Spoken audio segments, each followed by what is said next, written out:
Chennamaneni Ramesh Germany పౌరుడే. BRS మాజీ ఎమ్మెల్యేకు హైకోర్టులో ఎదురుదెబ్బ.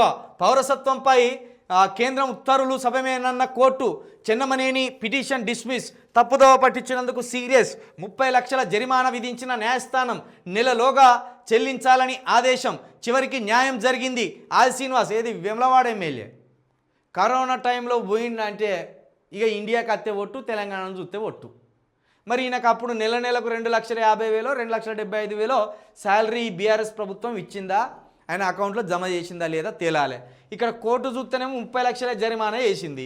మరి జర్మనీ పౌరుడే అని తేల్చినప్పుడు 5 సంవత్సరాలకు సంబంధించి శాసనసభ్యునిగా ఉన్నాడు. ఈయన వెమ్లవాడ నుంచి ఉన్నట్టున్నాడు.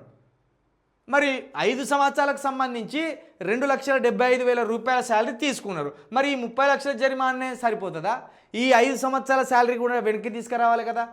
మరి జర్మనీ పౌరుడికి ఇక్కడ మనం ఎందుకు జీతం ఇస్తాం శాసనసభ్యునిగా? కాబట్టి ఇది కూడా ఒకటి తేలాలి. మరి పోయిందంటే ఇక అక్కంచెలే జూమ్ మీటింగ్ ఏర్పాటు చేసుకొని వేములవాడ మంచిగా ఉన్నదా, వేములవాడ ప్రజలు మంచిగా ఉన్నారా, సకాలంలో మీకు అన్నీ అందుతున్నాయా, ఇట్లా మాట్లాడిందన్నాడు జూమ్ మీటింగులు పెట్టుకొని.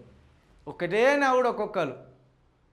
ఈ మాత్రానికి ఇక్కడెందుకు పోటీ చేసినావు, అక్కడికి పోయి ఎందుకున్నావు, ఇక కరోనా ఇవాళకి రాలేదా, బతికేటోళ్ళు బతికిండ్లు, దేవుని దయ లేని వాళ్ళు వేయిండ్లు.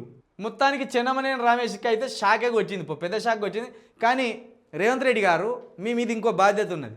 5 సంవత్సరాలు ఈయన అప్పనంగా తీసుకున్నాడు శాలరీ. ఎమ్మెల్యేగా ఉండి 5 సంవత్సరాలు శాలరీ తీసుకున్నాడు. ఈ 5 సంవత్సరాల శాలరీ కక్కియాలే. జర్మనీ పౌరుడై ఉండి ఇక్కడ పోటీ చేసింది కాబట్టి మరి దానికి ఏం శిక్ష వేపియాలో ఆ శిక్ష వేపియాలి. 30 లక్షలు వేసింది, చిన్న మొత్తంతో ఇడిచిపెట్టా దీనను.